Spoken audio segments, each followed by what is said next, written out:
Hello, everyone. This is Tia Womble on the 6 o'clock news. Tonight, we have some pressing matters to address as there has been breaking news in the academic literature. There has been evidence brought forward of a severe mental disorder increasing its prevalence in our population.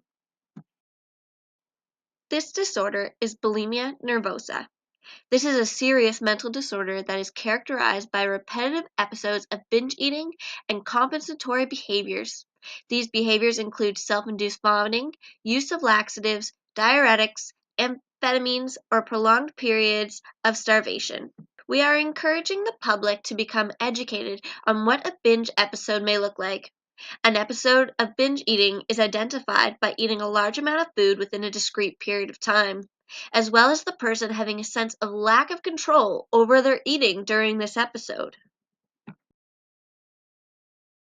From our researchers, we have been advised that if you or anyone you know is a woman between the ages of 20 to 24 years old, to please be aware that they are at the highest risk of developing bulimia nervosa. This disorder has a peak onset in females between the ages of 16 to 20 years old.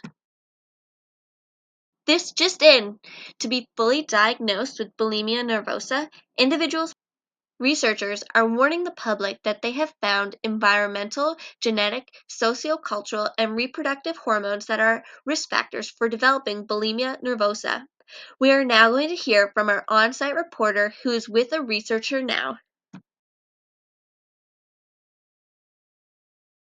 Hello, Tia. I have been told from a reliable source that general risk factors include shape and weight concerns, dietary restraint, and a family history of an eating disorder.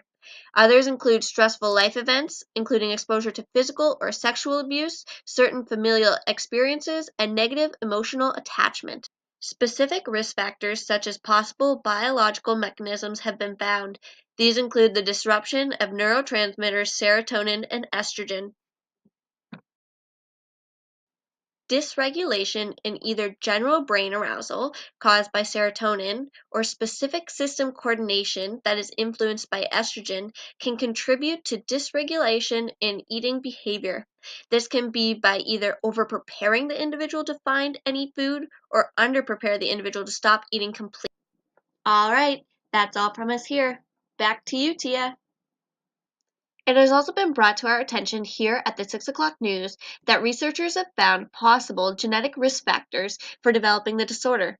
These include changes to the way that the DNA are processed within the cell, specifically changes to certain proteins called histones and decrease in mRNA transcription of the 5-HT